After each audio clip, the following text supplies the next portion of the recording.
കണ്ണു തുറന്ന് കാണു സാറേ. സാവിത്രിയെ വെല്ലുവിളിച്ച് നെല്ലൂർ മനയിലേക്ക് കാലെടുത്തു വെച്ച പട്ടാഴിയിലെ താന്തോന്നിക്ക് കിട്ടിയ ശിക്ഷ കണ്ടോ?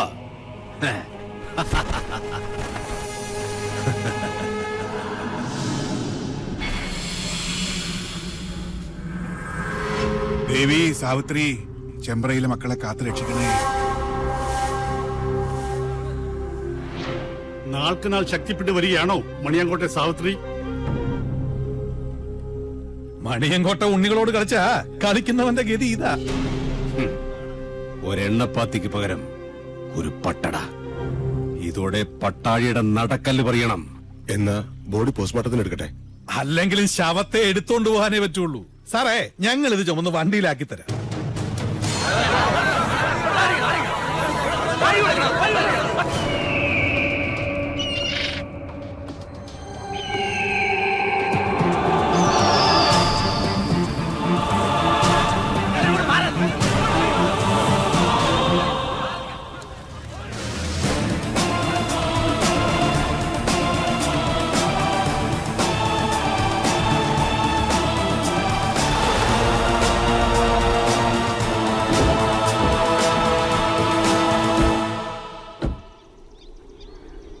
സൂര്യശോഭയിൽ തെളിയുന്ന ദ്രോണ, നക്ഷത്രകോടികൾ കഥിപനാം ദ്രോണ, ഉദയത്തിലോംകാര ശംഖമാം ദ്രോണ, ശരമാരിയാൽ ശിവനെ അർച്ചിച്ച ദ്രോണ.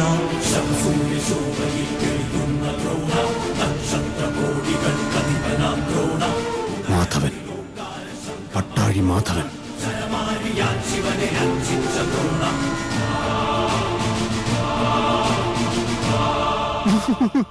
മാധവേട്ട, നമ്മുടെ കുഞ്ഞുണ്ണി പുഴയിൽ വീണ്ടും മിണ്ടരുത്. അതവിടെ ഇറക്കി വെക്കുക. മൃതശരീരമാണെങ്കിലും അതിനുമുണ്ടൊരു മാന്യത. നിന്റെയൊക്കെ കൈ തൊട്ടത് അശുദ്ധമാക്കിയാൽ അവൻ സഹിക്കില്ല, പൊറുക്കില്ല. അവനോട് വെക്കുതാഴെ. അനന്ത, നിക്ക, ഇത് എന്റെ ഡ്യൂട്ടിയാ. നിന്റെ ഡ്യൂട്ടി ചെമ്പ്രയിലെ ദുർമരണങ്ങളുടെ കണക്കെടുക്കുകയാണ്. അതെന്റെ ശിഷ്യന്മാരാണ്. ഈ ഡ്യൂട്ടി അവര് ചെയ്തോളും. മാറ്. അല്ല,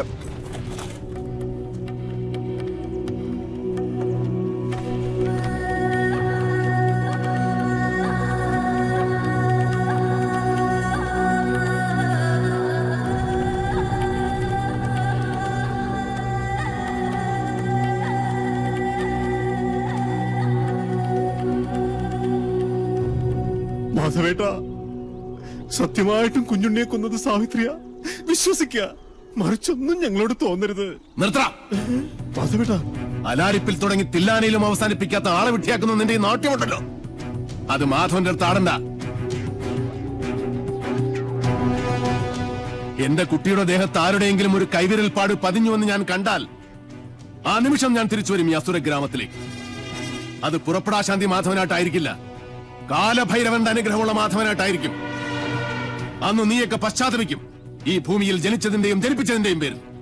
കാത്തിരുന്നോ എന്റെ വരവ്.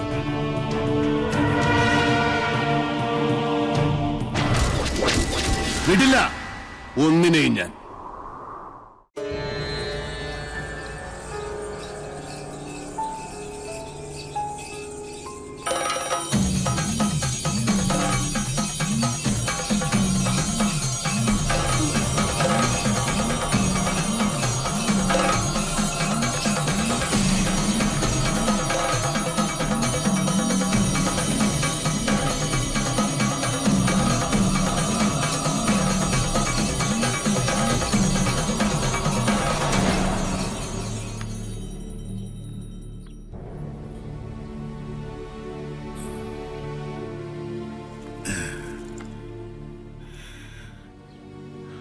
നിനക്കെന്ത് പറ്റി?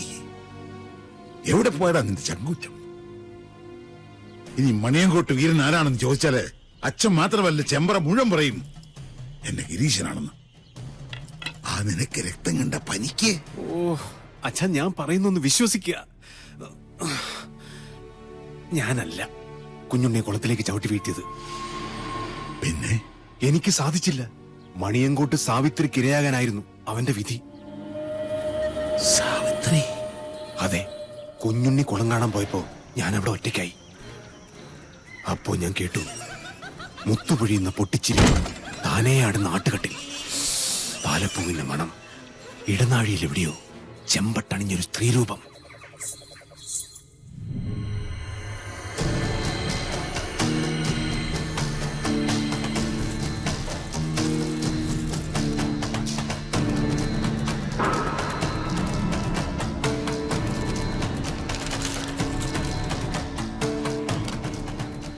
കാര്യമറിയുന്ന കവടികൾ എന്താണാവോ പറയുന്നേ? മരിച്ച കുഞ്ഞുണ്ണി ജീവിച്ചിരുന്ന കുഞ്ഞുണ്ണിയേക്കാൾ അപകടകാരിയാണ്. ചതിച്ചോ എന്റെ ദേവി? കുഞ്ഞുണ്ണി നെല്ലൂർ മനയിലുണ്ട്.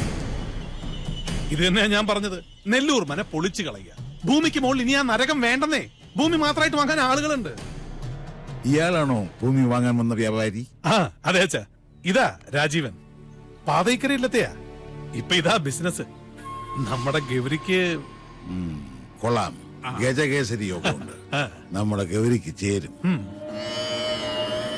അച്ഛാ, ഈ നെല്ലൂർ മന നിൽക്കുന്ന സ്ഥലം മാത്രം മതി രാജീവന്. മന വേണ്ട. കരിമരുന്ന് കൊണ്ട് വീട് പൊളിക്കണ ഒരു പാർട്ടി ഉണ്ട് കവളപ്പാറയില്. വിളിക്കണോ? സാവിത്രി വെള്ളിവാളിൽ ആവാഹിച്ച് ഇവിടുത്തെ മച്ചിൽ കുടിയിരുത്തണം. എന്നിട്ട് മതി കമ്പക്കെട്ട്. മനസ്സിലായോ? ശരി അച്ഛാ.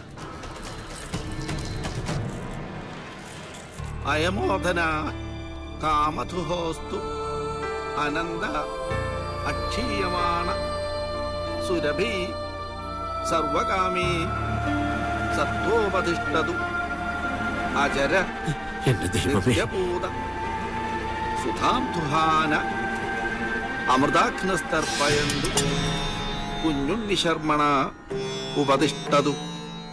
ഇല്ല, കർമ്മ നോക്കണില്ല. കുഞ്ഞിനെ സ്വീകരിക്കുന്നില്ല. കണ്ടില്ലേ പവിത്ര അഴിഞ്ഞു വീണത്?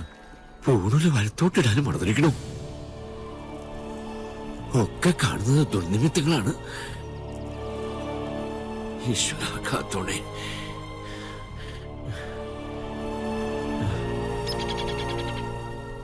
കണ്ടു നിൽക്കാൻ പറ്റണില്ല.